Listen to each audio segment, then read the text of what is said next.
Hi again, this is Steve Gladys, and we're today going to talk to you about the third um, the third condition, the third enabling condition, and the sixth, the last of the six conditions that Hackman and Wegman talk about in their research. So let's talk about it. It's coaching, but to do that, let me flip the screen here so you can kind of see what I'm talking about. All right. So this is the book that we're using, and I just want to always give you a reference to that in case you are looking for that. And then here's the house model that we talked about, where we've talked about the three essential, and now we're going to be on the last of the three enabling conditions. That will form the very foundation of this house. And without that strong research foundation, we don't really have either valid or reliable data to work with. And this is why this stuff is so important that Hackman and Wegman worked on. So let me switch this back. The last of the three, remember we talked about three enabling elements of structure, supportive context, and the final one is coaching. And there are sort of two factors involved in coaching. One is experience, and the other is availability. So let me talk about that. First of all, you cannot coach a poor team to become a great team. But if you have a good team and you have a good coach, you can have a great team. I don't know if that makes sense to you, but you need some structural elements to have any kind of a good team.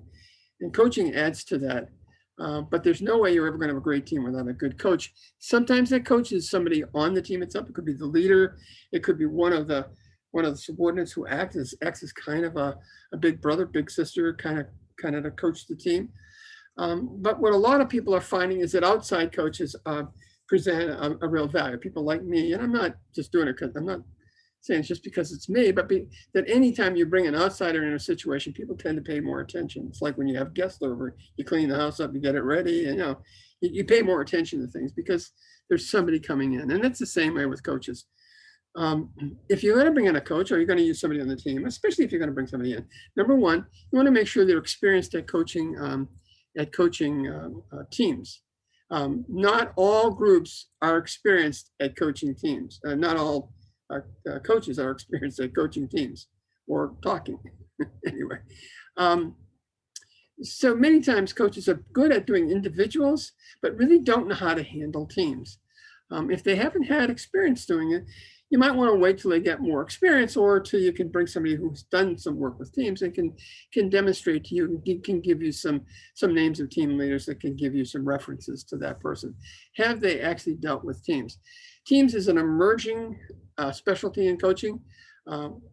Many more senior folks are getting into that now because you discover over time that that's where the real play is. That individuals are great, but teams are. Coaching individuals is good, but doing teams is really where you get the great work. At least that's what I found. So experience, is there an experience level? And secondly, are they available? And by available, is there a natural cadence where you bring them in? And the cadence we like is within the first 6 months, once a month for 6 months. Then you can move it to every 2 months. If you get beyond that, it kind of loses its momentum. And the worst thing in the world is to start something off with a bang and then not do anything for several months because of conflicts and things like that. And then you got to give this stuff a priority, and you got to give it a cadence. So experienced coaches and a real cadence and a real availability is what you really need. And those are the three enabling elements that complete the 6 conditions that Wegman and Hackman talk about. Now, come back and join us. We're going to talk about the 4 elements that we discovered in our literature search that are deeply rooted in what Hackman and Wegman found, and it kind of represent the walls and the windows and the ceilings of the house in our house model. Look forward to seeing you soon, and go out there and lead those teams. Thanks.